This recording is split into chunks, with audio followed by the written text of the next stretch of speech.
subcommittee meeting of the year. And thank you all for being available and flexible today. So for this subcommittee, our staff will be facilitating and chairing. Since this is the first subcommittee and we have new staff members, I wanted to call the meeting to order by introducing our staff members first, and then I have slides to review with you based on our last subcommittee meeting, and then our staff members will chime in. So first, I wanted to introduce Preston McLaughlin, who is our new, actually, Preston, why don't you just say a couple things about yourself and your title and introduce yourself to the subcommittee? Sure. Yeah, thanks, Paki. Yeah, Preston McLaughlin. I'm the senior transit planner here with the RTA. I've been here for about a year and a half, give or take. And yeah, I will most likely be facilitating, I guess, future meetings. But I guess for this one, like you said, Paki, you'll be kind of you still have that role for this time period. But yeah, it's great to meet everybody, and I'll try to help in any way that I can. Thank you, Preston. Yeah, I'll just take a minor lead, and you and Rio, who will be introduced next, can chime in and give us your transit expertise. So our new member is Rio de Leon with our transit department. Rio, if you want to introduce yourself. Yeah, hi gang. My name is Rio de Leon. I'm the transit mobility coordinator at RTA. I started about 2.5 months ago, and I'm very pleased to meet you all. Thank you, Rio. And then our third person that none of you know is our Deputy Director, Jim DeGrood, and Jim's also joining us for his historical transit knowledge. Jim? Greetings, everybody. Nice to see you all this afternoon. Thanks, everyone. So with that, we'll go ahead. For Preston and Rio's knowledge, our subcommittee members that are on today are Dale Calvert, Carolyn Campbell, Amanda Parkman. Amanda Parkman is one of our newer CAC members, Diane Shiflett, and then Abby O'Krent, who's the other one of our other newer members. The previous ones were formerly on the transit subcommittee, and of course Tom McGovern, the CAC chair, is also joining us. So with that, we'll go ahead and dive into a review, just to give you a quick recap of the last time that the subcommittee met. And again, Preston, Rio, and Jim will chime in to clarify or confirm any questions as we move through. So what we're going to do is talk about the scope of the RTA supported transit services for possible inclusion in the next RTA draft plan. But before that, what I'm going to do is just talk about the current funded transit services in the current RTA plan, just to give you an idea of what the current plan looks like. And then also talk about possible inclusion as well. So right now, the RTA funded transit services that could be in the RTA next plan include the weekday evening bus service, the weekend bus service, the bus frequency and service area expansion, the special needs transit for elderly and disabled citizens, neighborhood circulator bus systems, express service, high capacity transit, and park and ride transit. So that's what's currently in the plan now. Please let me know if anyone needs definitions. I think things will get clarified as we move forward, but feel free to raise your hand. Wrong hand. I do have a question. I just want to make sure I understand the high capacity transit is currently what is in the plan is the modern streetcar, but that would also include bus rapid transit or not? Jim, does that include bus rapid transit? It can include it in the case of the current RTA plan. It was very specific. It was high capacity transit between downtown and the University of Arizona area. And at the time, the reason that they called it high capacity transit was because they were seeking federal funds. And when you seek federal funds, you can't foreclose any potential mode. So they knew they were preferring the streetcar, but they couldn't preclude other types or modes of high capacity transit at the time without compromising their federal process. So they labeled it as high capacity transit, and it ultimately did prove out that the streetcar was the preferred mode of delivering that, and that is why it's labeled as such. But to your point, Carolyn, it could be in a future plan, it could be bus rapid transit.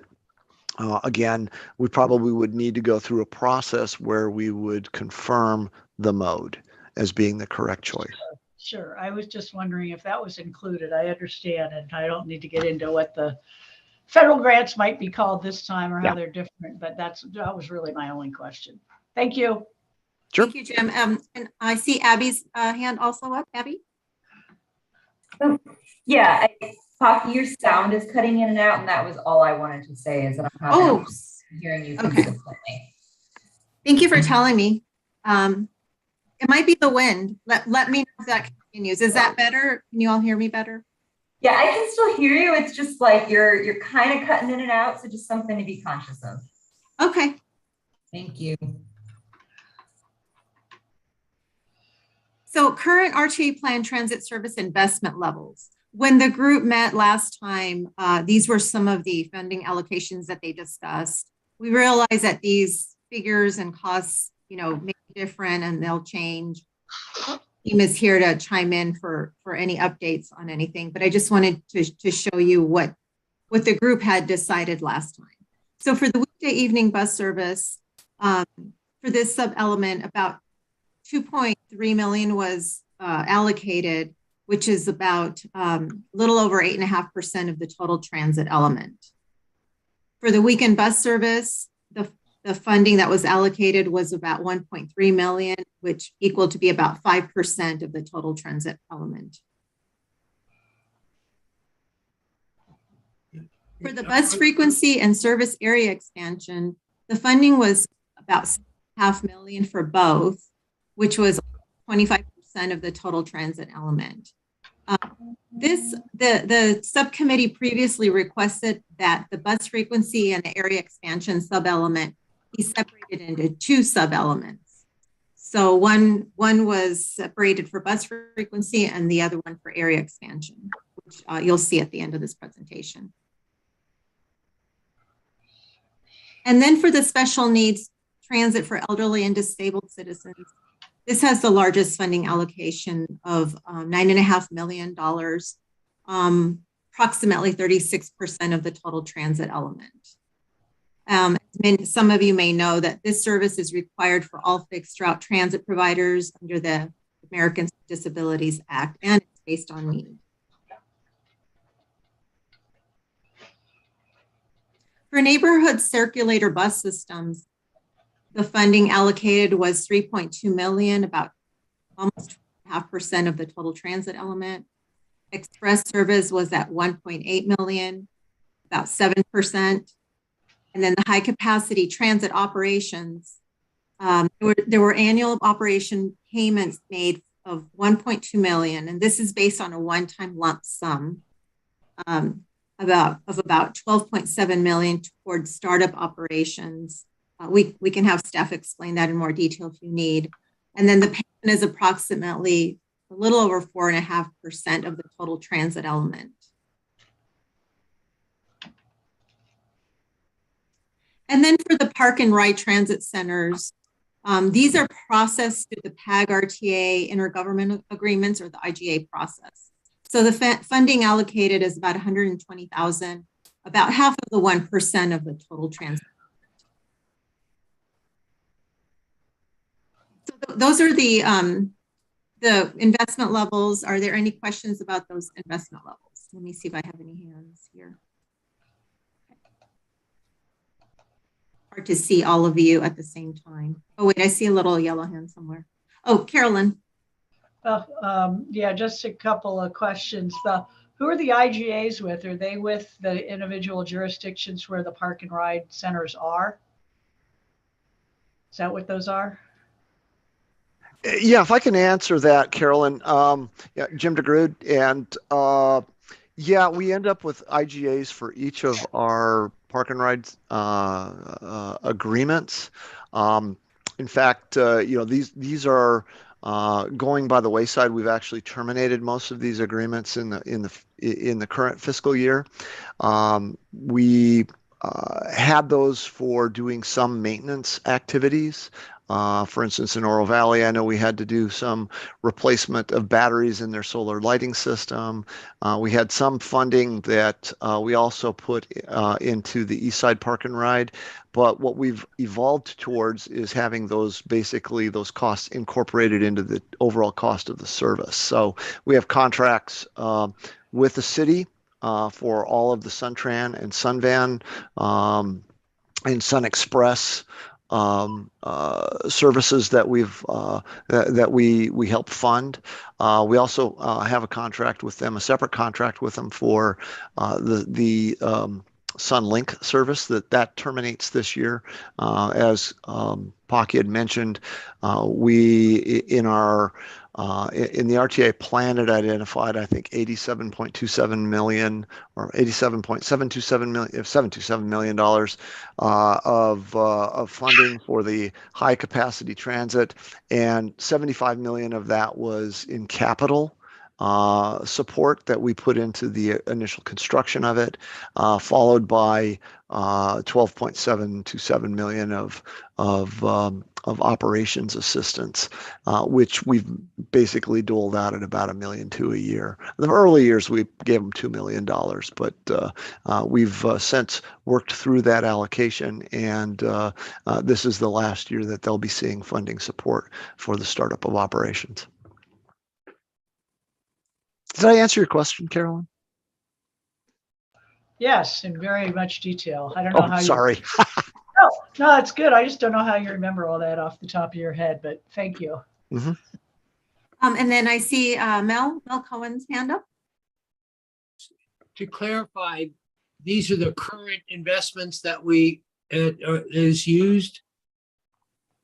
Is this what we currently do, or this is what we plan to do? Madam, I guess I'm calling you Madam Chair, Pocky. Yeah, Mel, yes, these are what we're currently doing, not what we could do if we wanted to go beyond it. And in fact, what these numbers are a little bit dated. We have seen some recent increases that are now we're now projecting on a going forward basis that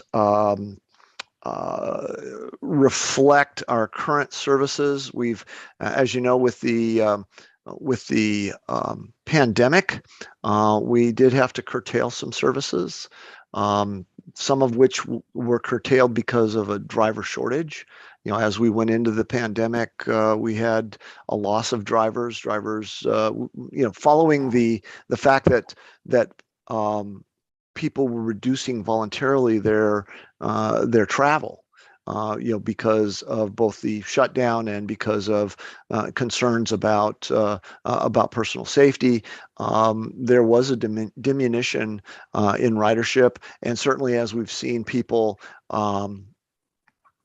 continue to work from home, the recovery in some of these transit services has not gotten back to pre-pandemic levels. That's on the capacity side. On the cost side, conversely, we've seen about 20% increase in operating costs. So we had been historically, over the life of the RTA, been looking at about a 3% average growth rate annually. And that over the 2 years of the pandemic has jumped up to 20%. It reflects the higher cost of labor, If you were to look at the price of a transit vehicle today, you'd probably be aghast to learn that it's about 40 to 50% more than it was before the pandemic started. And that's if you can get one. So they are in short supply, and those are costs that will affect us in the future. And so if you don't mind, I had another question or two. Mhm. These percentages, how are they comparable to other systems, other communities in the distribution?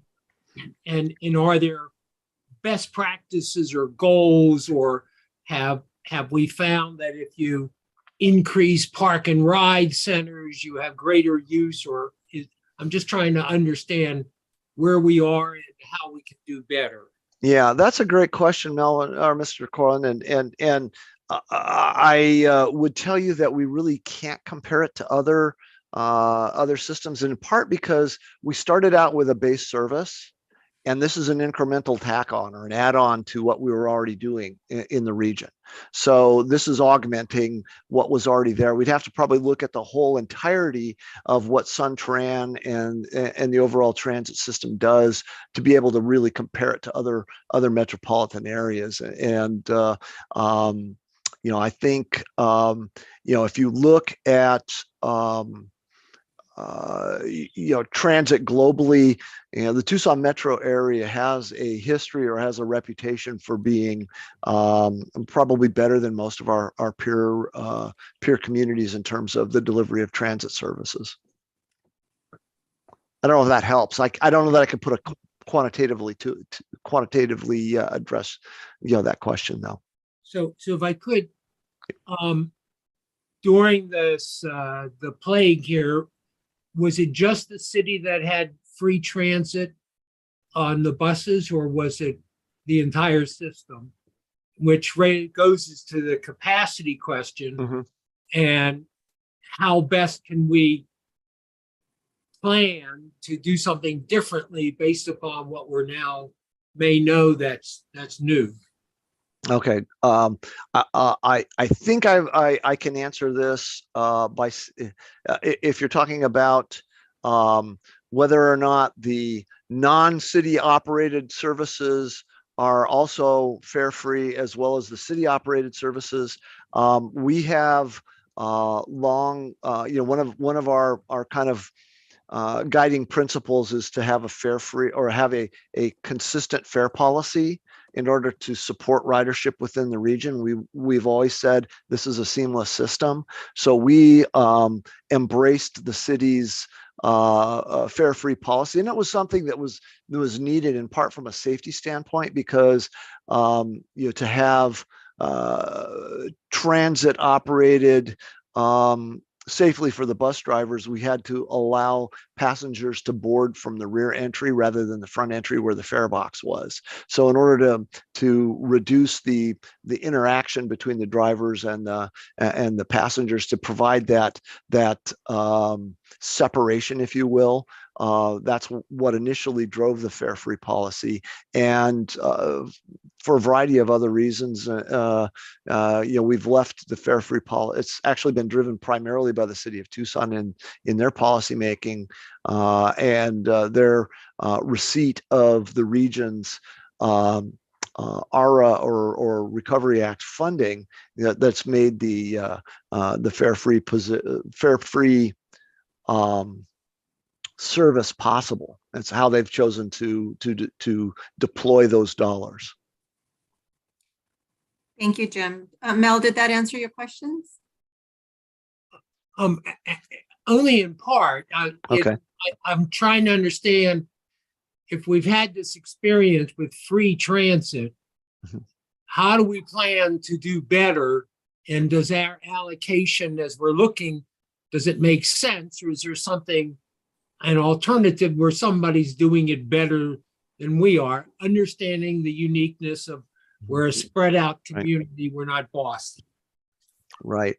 I can tell you that we are one of the few, there may be a few agencies that are still operating fare free, but we are one of the few that still is fare free. And in fact, some services did not go fare free during the pandemic. We kind of we're a leader of that pack. Thanks, Jim. Let's see, there's a few hands up. I believe Amanda's hand was up first. Amanda? Thank you.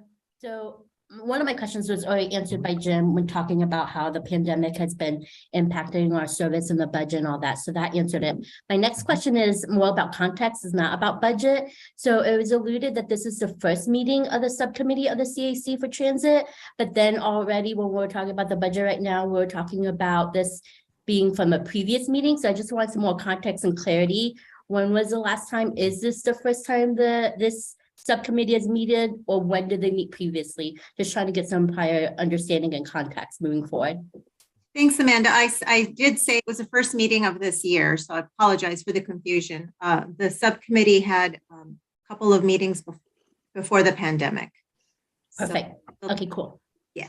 That helps me get better understanding. Cool. Thank you, Patty. Yes, and these investment levels that I went through and the allocation was discussed with that subcommittee at that time.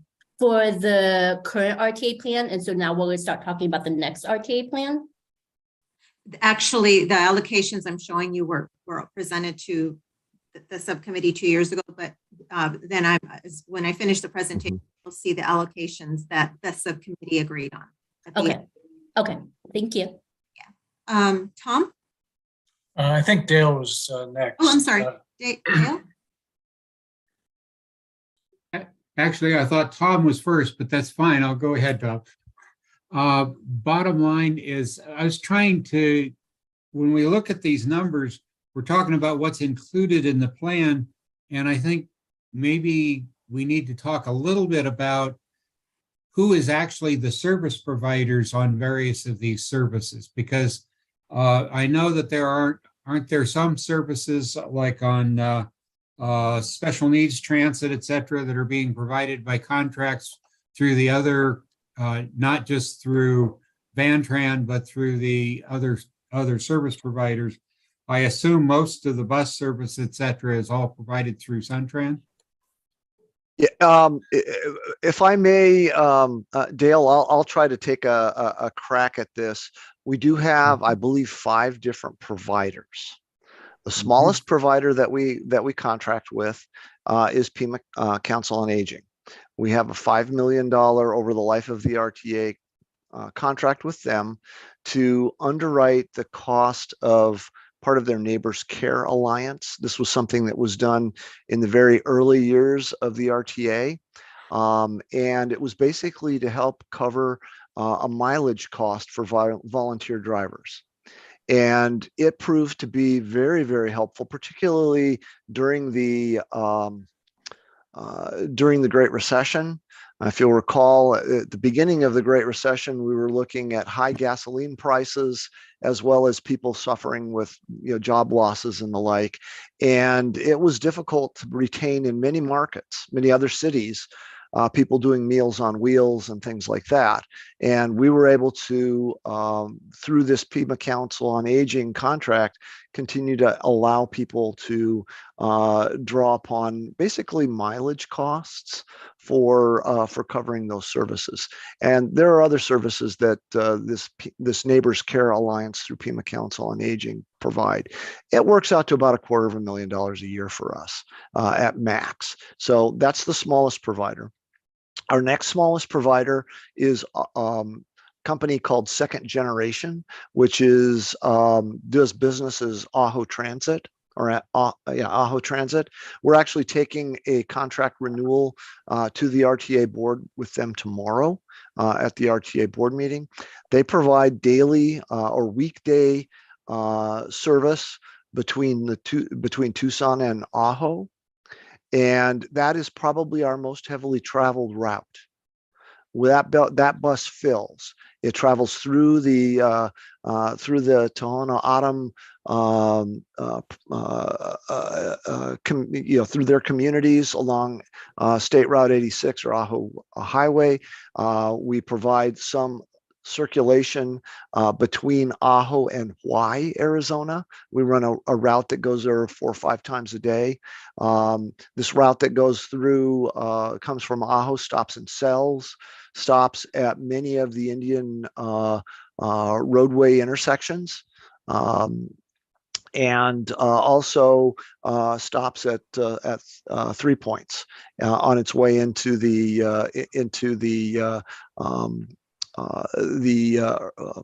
Irvington or the Laos Transit Center. So that's where it terminates, is the Laos Transit Center. So it gives those people from that far-flung communities, or those far-flung communities, access to the Tucson area. So we also provide dial-a-ride within the Ajo area, and we provide the Pima County portion of the service that operates between Ajo and Gila Bend and Phoenix. So that provider that's a jointly contracted service between Pima Association of Governments, or the RTA, and Maricopa Association of Governments, because it goes and serves Gila Bend. That provider provides the access between Gila Bend and Phoenix as well as a part of that route. So that's our next smallest provider. After that, we've got a contract with the town of Oro Valley, who operates, they had their Coyote Run service before the RTA came into existence.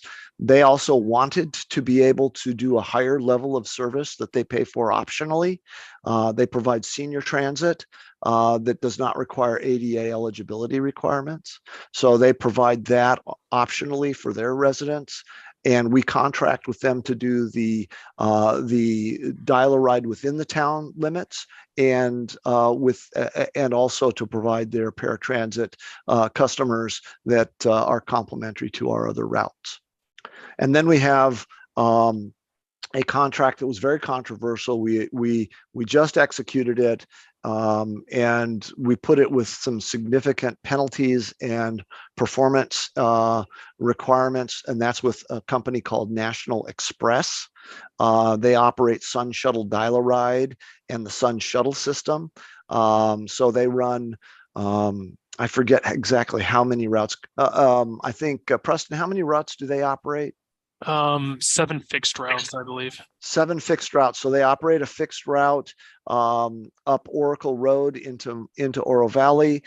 They operate a route that goes down to Rita Ranch. They operate dial-a-ride in the western portions of Marana and into Avra Valley beyond Marana.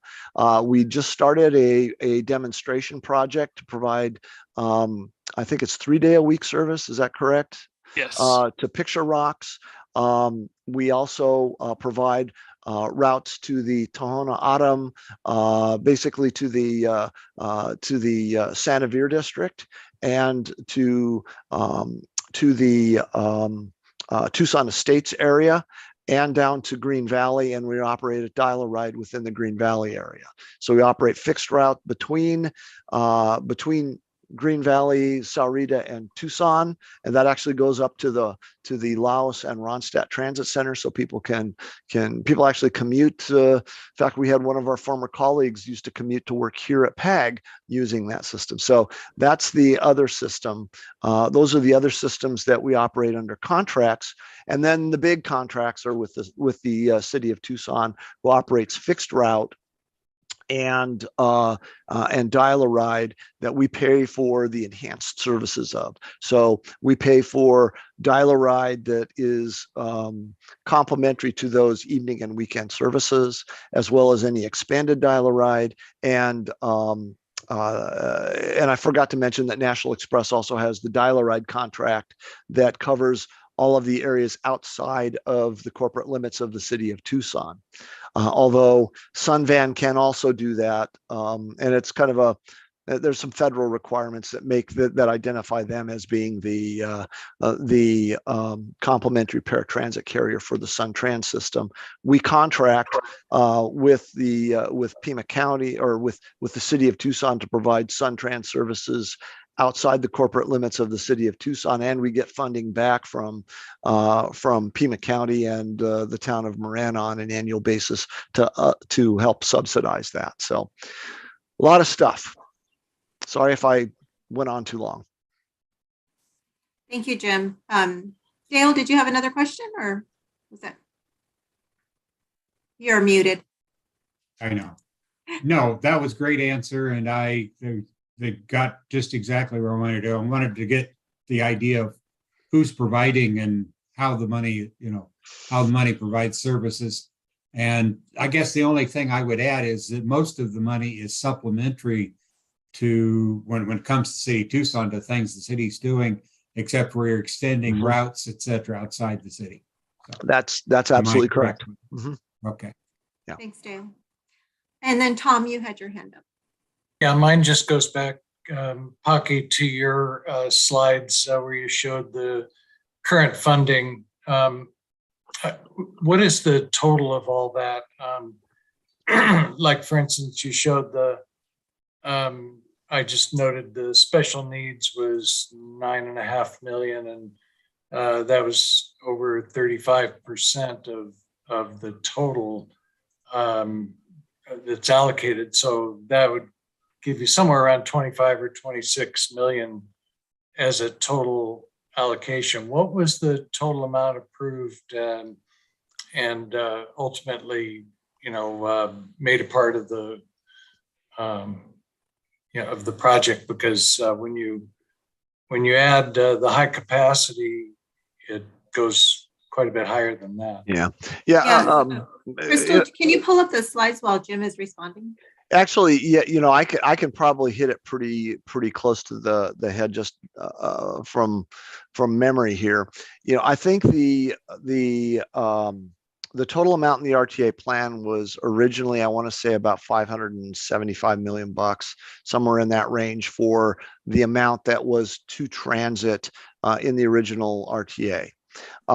This past year, or this current year that we're in, we have a budget of $31 million for all of our transit services, of which we receive about $9 million of support in the form of either maintenance of effort payments or federal grants that we're able to access. We get some money federal grants are primarily for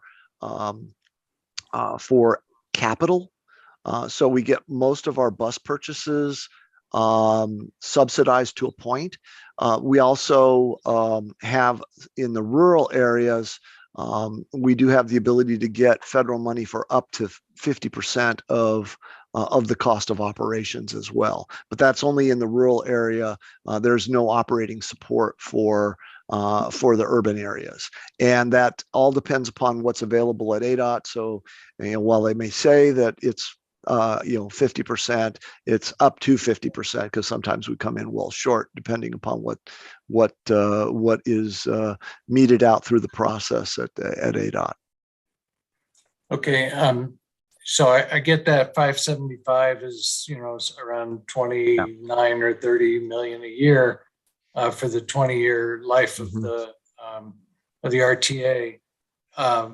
What then is the high capacity, the streetcar? Is that added on additionally beyond the 575, and is operations of that as well as the capital a part of it? I'm just trying to see what the larger pie looks like. Okay, big picture, we are a funding partner, and the 575 did include the 87.7 or 27 that was for the high capacity transit in the original RTA plan. So that's part of that number. In the early years, we were spending at a lower rate, but operations have gotten quite a bit more expensive since that time. Those were in 2006 dollars. We would have liked to have expanded that and added inflation into it, but unfortunately, because of the Great Recession, our revenues actually came in less than what we projected in 2006 dollars. So we've had to make adjustments and live with the monies that we've had available to us. The operations costs, we helped underwrite the cost of starting up the streetcar after it was constructed. Initially, it was $2 million a year that we contributed. The cost, and I haven't looked at it recently, but the last time I looked at the costs to operate Sunlink, it was about $4.5 million a year just in the straight up operating costs. So that's what it costs to run those 7 streetcars, day in, day out. Did I answer your question, Tom?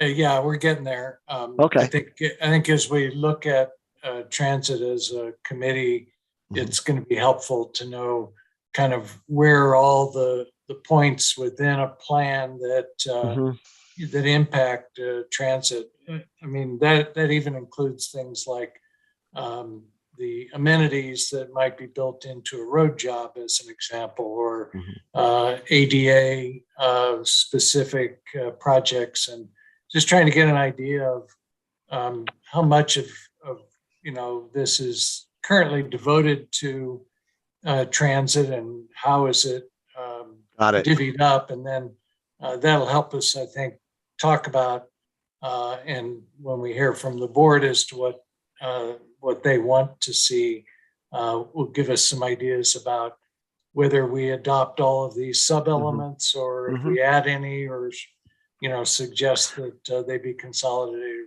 or whatever. But it helped me a lot. Gotcha. Well, one of the things that might be helpful, and just kind of a big picture number. All right. If we were to look at what we think the budget's going to be for what we're doing today. Now, what we're doing today is diminished relative to what we've done in years past, in part because ridership is down and we have had a challenge hiring drivers. And we've curtailed our express services because the people aren't coming in from the outlying areas because many of them are teleworking. Okay.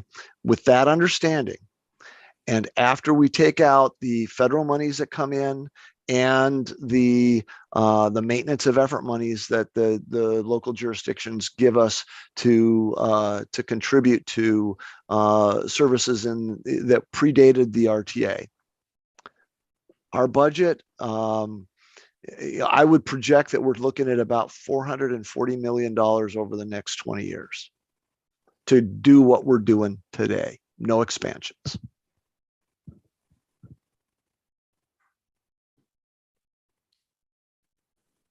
Thanks, Jim.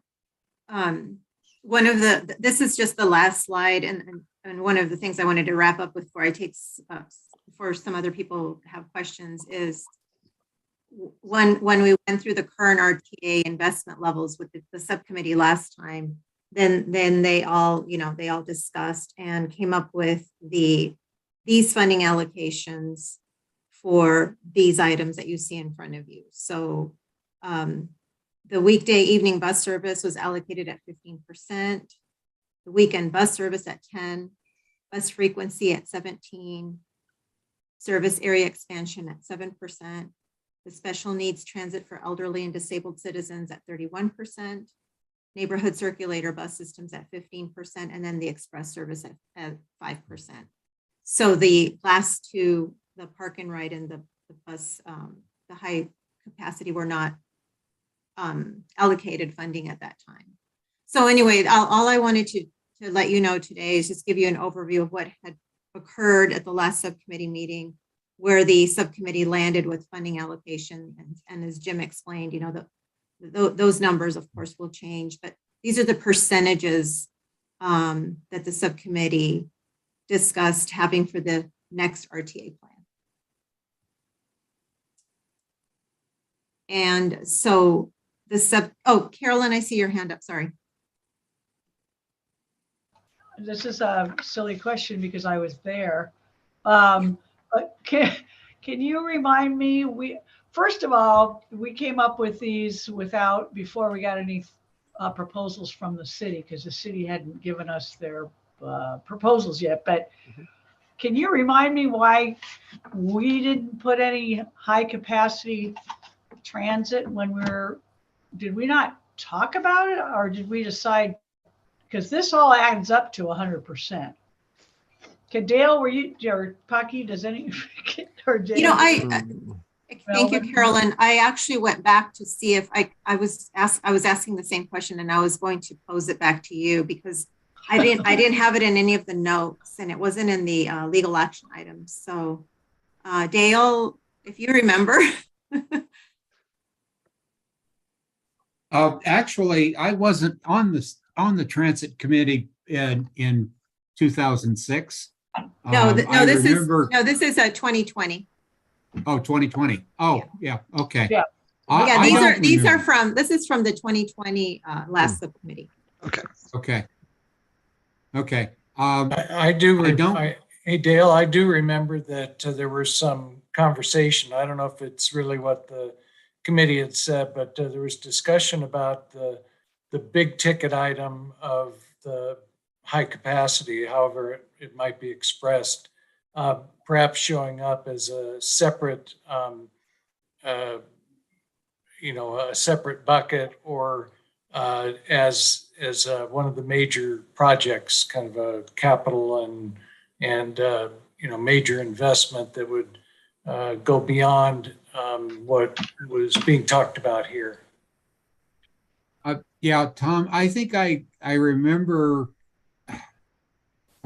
thinking about that. I don't really remember talking about it, but maybe we did. I think there was always there was a question about, okay, what are we talking about in high capacity transit? I think we knew at that time that it was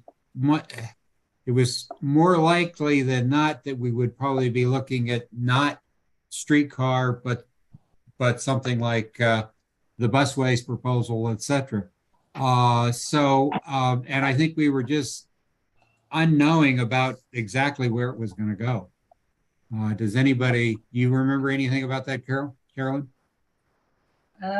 Nope, that was a long time ago. I know that we wouldn't have wanted to leave it out itself because we knew that it was going to be a big discussion. So anyway, Carolyn, we also didn't know that because we hadn't received the city's desires yet. So we would have had to put a huge number in, because this is obviously a very expensive single line item. Would have had to put something in without the benefit of any idea of whether the city wanted it or not. Yeah, well, that brings up another question for Paki. When we were talking about that other working group, and you had mentioned that the jurisdictions, I would just think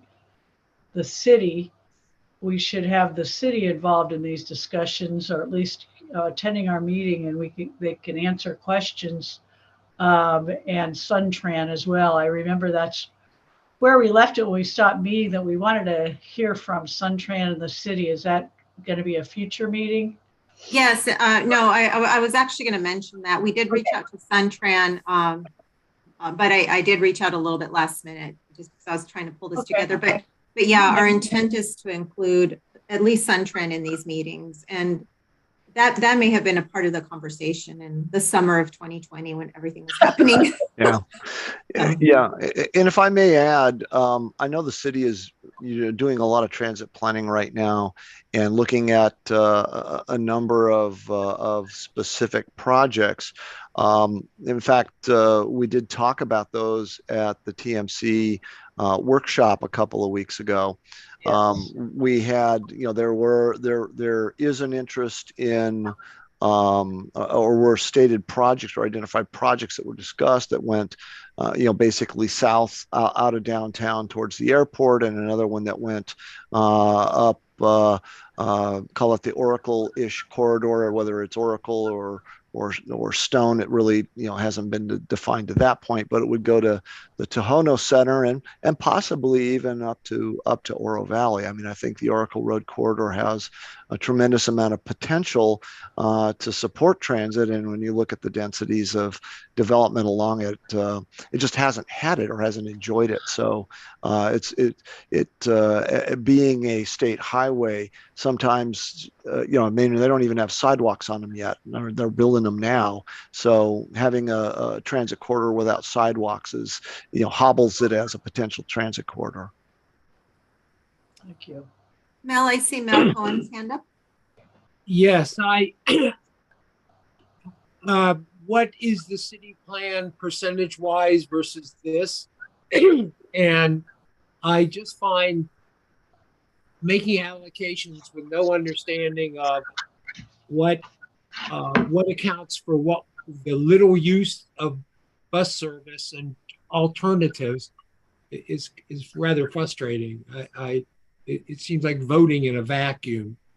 And so I'd like to know what the city, what they see their breakdown would be in their plan, how that lines up to these percentages. And is there information that suggests if, you need to be doing something so that these allocations make sense? Yeah, Mel, and again,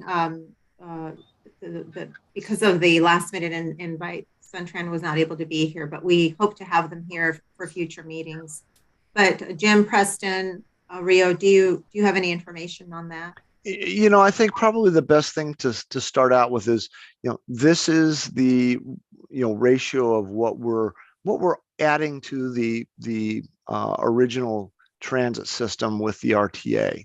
Where we go from here, it's a blank slate. We can define what we want. What we do need, though, and to your point, Mel, is we need to get some input from the city in terms of what their vision is for expanding services. I know they've got some very specific ideas. We haven't heard that much from the outlying suburban communities about interest in expanding beyond it. The level of transit density is much greater and much more utilized within the corporate limits of the city of Tucson than it is, outside of the corporate limits of the city of Tucson. So I think, looking to Tucson to give us some guidance on what they're hoping to accomplish is a next step. So when can we expect that? Because I don't like voting on something, perpetuating something that has little relevance to other realities. No, I understand, Mel, and actually, today's action item is you don't have to vote on anything today. Today was just more of a summary and overview of what had occurred to this point. You as a subcommittee can make any revisions and changes as you get more information, which obviously you need to get from the city.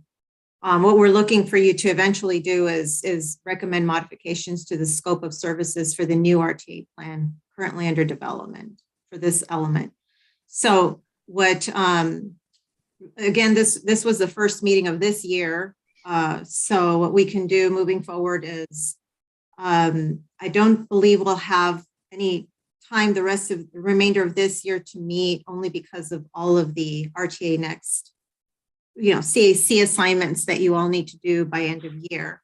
So I'm hoping that we can continue these meetings next year, early next year, if that works for you. We just wanted to have one before the end of the year to review what had occurred, introduce where we were with the funding allocations at the last time, and just have you start thinking about what kind of modifications you'd like to recommend. Tom, I see your hand up. Yeah, I think it was Jim that just let us know that the city was kind of starting its transit planning process. Do we have an idea of how long of a period that's supposed to take, and when that kind of information can be folded into what we're looking at? I don't have that date. Jim or Preston, Rio, do you guys have that date for the city's plan? I don't have specific timelines that I'm familiar with on that. I know that they are working with their Norte Sur process, but that is probably more land use related along the transit routes, so that they can build the demand for transit. I know that they did put in 2 specific requests for funding for bus rapid transit. As I mentioned, the north piece and the south piece, whether that is discussed with the transit element or whether it's with the big project element, I think that's something that the board's going to have to give us some direction on. Yeah, thank you for mentioning that, Jim. Yes, the RTA board will be providing more guidance on all of the categoricals, which will include this as well. But we can certainly look into to find out when the city's transit plan is, Tom. Dale, I see your hand up. Mute. You're still on mute, Dale, sorry. Sorry. Yeah, you guys just pretty well answered my question. So I totally agree with Melvin that we need to have some more specifics. We need to have some more ideas what they want and how the money translates into services and what do they expect to have, what kind of services are they talking about adding for what kind of cost. And I think that's part of what we need to get from them and see where it's going. And of course, that kind of, I think they have a joint contract now with the same vendor for Vantran and Suntran, but what kind of input they have as far as what they would like to add to the system in the same way as on the street projects. So. Thanks, Dale. Carolyn, I see your hand. Yeah, I had a question. Jim, you talked about the ongoing maintenance or operations, for the streetcar. And I thought that RTA couldn't do operations money, or we didn't do operations money last time. Can you explain, is that a legal issue, and why were we doing it for streetcar and not for the Suntran, or were we doing it for all of them? I'm confused. We're doing it for all of them. What the funds that you have seen that we've been talking about today are largely associated with the cost on a per mile basis of delivering, or per hour basis. We're billed in both depending upon the service. But yeah, we are underwriting the cost of the operations, and that has always been intended since day one with the RTA. Yeah, I guess so, because that's where you get the weekdays, the extra service and all that. What about with the other categories in the RTA? Are there operations funding only for the transit portion? There is operations funding really only for the transit portion. In some cases, we had some little bit of safety money that might have been operations oriented, primarily dealing with things like traffic signal updates and things like that. But that's that's minor in comparison to the operations on transit. We do not do pavement maintenance. I think that's probably the biggest operations things that people, think about, and it's only because we did not write that into the plan. We can put into the plan what it is that we want to do. Okay. And then I had another question that I've now forgotten, so I will lower my hands. I'll put mine back up. Okay, Dale. Yeah. When we talk about the operations issue, I had understood that the board was going to take responsibility for deciding about pavement management paving. Is that decision going to come from the board, or is that just being dropped?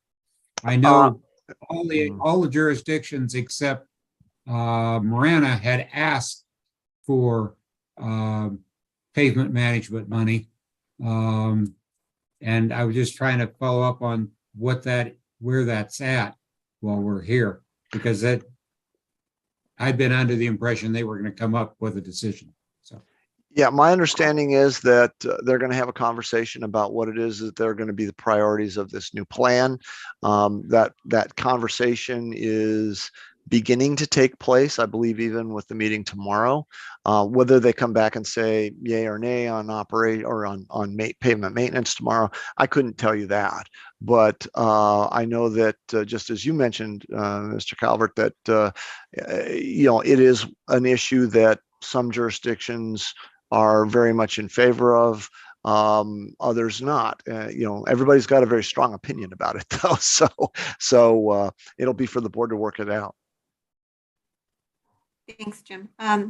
So to wrap up the transit subcommittee discussion, again, we just want to give you an overview, let you know what had been presented at the last meeting, what the subcommittee had decided to allocate, although no one remembers how that happened. But just to give you a sense of where the subcommittee was going, and then I'll be working with all of you to regroup for early next year. What I wanted to do before we wrap up is just do a quick roundtable, and just pick on each of you to see if you had any other questions, concerns, or any comment, anything for those of you that were on the last subcommittee, anything that you can recall. I'll go ahead and start with Diane. Anything that you'd like to share or add? You're on mute, Diane. Okay, is my audio okay now? Here we go. Yes. Okay, hi. Forgive me if this is completely out of our bailiwick, but I feel like there has been conversation and articles about transit between Tucson and Phoenix. And if we were to do a park and ride on this end, are we in any communication with Maricopa, or is that, I know it's out of our region, but yet is that possibly melted into this funding? I will defer to our transit team on that question. Jim, Preston, Rio? If I can, I don't know that we've had that conversation. I think that the transit park and rides could be used for any number of different destinations or services that would be offered from them. I know we've got park and ride operations or park and ride facilities in Oro Valley, Marana, Sahuarita, and even at Casino del Sol, we've got a park and ride, and it would be a matter of originating a transit service from those locations to use them for that purpose. I'm not aware of anything that is really been identified for inner-city or intra-city bus service. I know there's been discussions about looking at rail transit between Tucson and Phoenix, and Amtrak is actually looking at doing planning for daily Tucson Phoenix service. So that's something that we really haven't begun to talk about. Our hope would be that if you're going to be taking transit between Tucson and Phoenix, that you're taking transit to get to transit. Correct. Yeah. Okay, thank you. And then I have one other question while I still have the floor. We have sort of an informal park and ride, I think, at the Mercado San Agustin at the terminus of the streetcar, but I think that's on private property. Is there any plan to have that be a park and ride for that transit?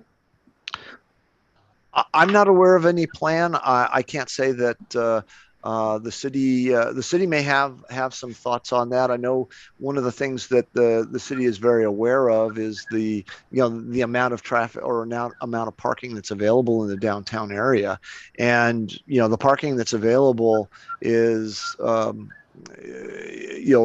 not filling it up. So I think really the bigger question is, and what is in part demanding or driving the demand for the park and ride out at on the west end may very well have to do with the price point of it. And if you can park for free, you're going to gravitate to that and then take transit where you want to go. So that may very well have an impact on, I mean, if you can park on a vacant lot, that's that will appeal to a segment of our population for sure. Thank you, Jim. And sorry if I didn't clarify. I just wanted to ask you each of you if you had any other questions or comments related to today's agenda item and the investment levels. But sorry I didn't make that clear. Amanda, did you have anything to add or questions? Okay, Not at the time. Yeah, thank you. Thank you for being here. Abby? So Faki and Jim, I actually just emailed you. I feel like I don't actually know what the purpose and constraints of the subcommittee are. So today I was mainly just listening. I'm wondering if we can get the slides with those numbers somewhere else, because that was useful to have. So that wasn't part of the agenda. And yeah, I mean, I have a lot of really basic questions, like why do we have a quorum? Are we even allowed to make decisions in this group, or is this group just kind of like the consulting group for the larger group? And I have more questions beyond that, but until I know that, I feel like I don't really know what to ask. But I appreciate the clear information. Thanks, Abby. And we do have a transit subcommittee website or folder on the website. So I'll send that link so that you can take a look at what's occurred in the past as well. Tom, did you have any question or comment? I think I've butted in with my questions already. Thanks. Mel, anything else? Yes. I do recall that one of the questions was what coordination there is between centers for work, where and use of transit for both existing housing and potential housing. Given that we have this, how do we best invest these monies? I'd like to understand some rationale between why we're investing into the various percentages. What is going to increase ridership for this community? And so I don't have any of that information. It's rather frustrating asking to vote on percentages, and I don't know where $1 provides a better return. And so I'm still looking for what coordination exists between workplaces and residents. Okay, thank you, Mel. And also just to confirm, I realize this group is not ready to vote on anything. I just wanted to share with you the action item if you chose to move forward with it. But obviously, we need to get some more information. Well, and let me just emphasize, because the one item that's not on it is the high density transit.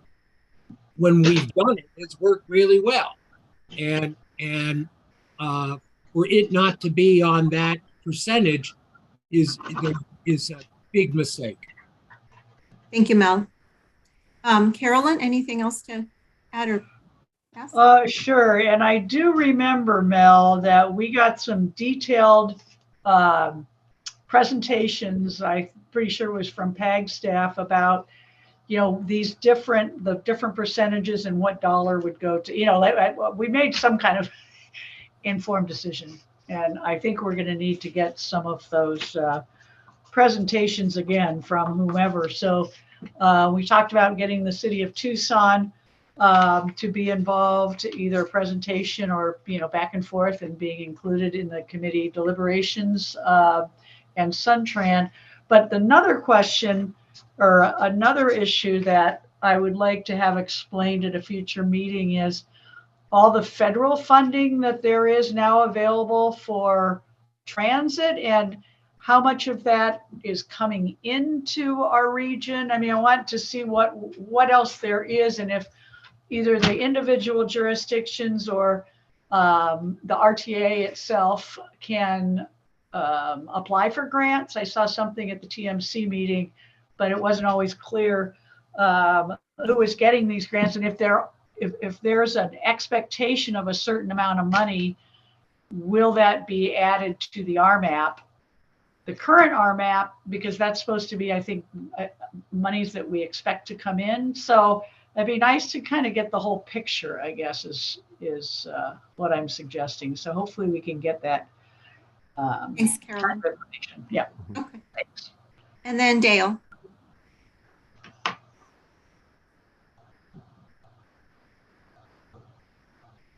Mute.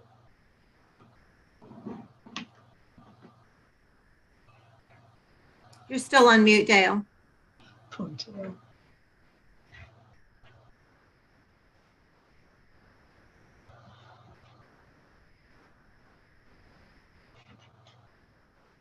Maybe his mute button is temporarily on. I think I saw it flick on for a second. Is your mute button broken? There it is.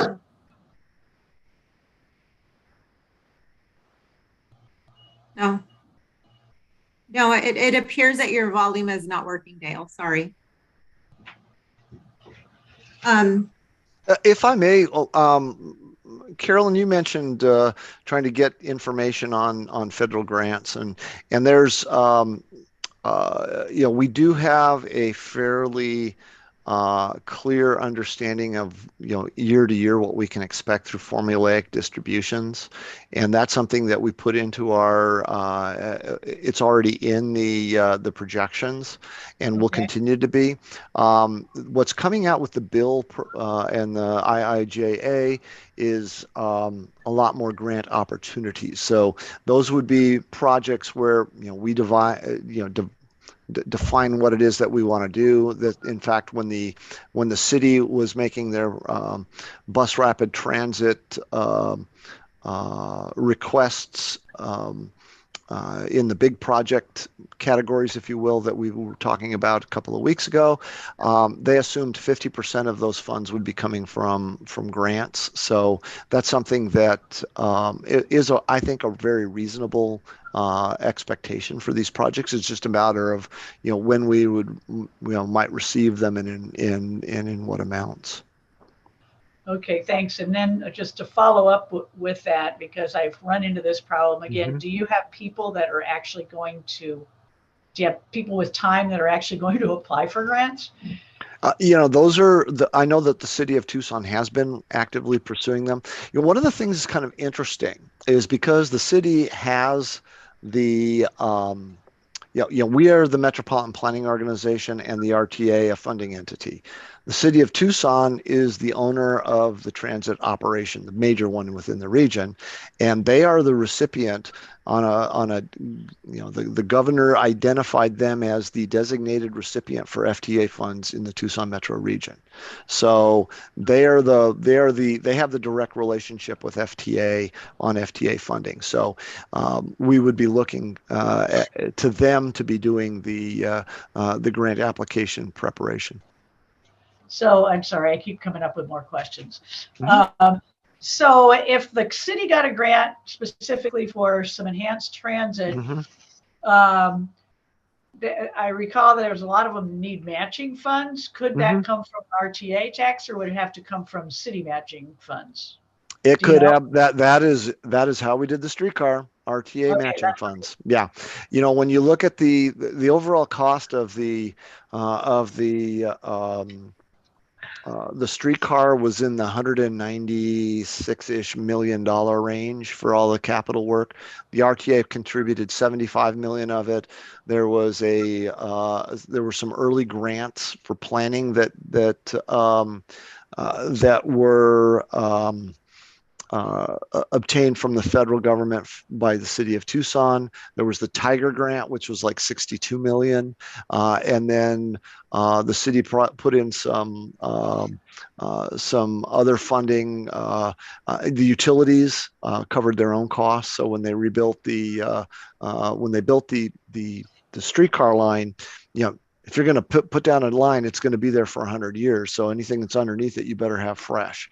And that's what they did with they rebuilt their sewer lines and their water lines to meet the future needs of the downtown area. So that was a big component of the cost, was rebuilding those utilities. Then the utilities bore those costs. So that's kind of how we got to the 196. But it was definitely using RTA as a matching source. But there were a lot of people that contributed, a lot of government sources. Thank you. Thank you, Jim. Great information. Well, I think that's everything for today. I appreciate all the input, and I'm glad that you had a chance to, start to digest with this subcommittee, where we want to head. And I'll be in touch with you to determine, next steps for this subcommittee. And thank you to Jim, Preston, and Rio. I'll be passing the baton over to them for future meetings, so that, and we'll be including Suntren as well, so that everyone can, be able to really discuss these investment levels and take a look at these percentage and allocations moving forward, RTNet.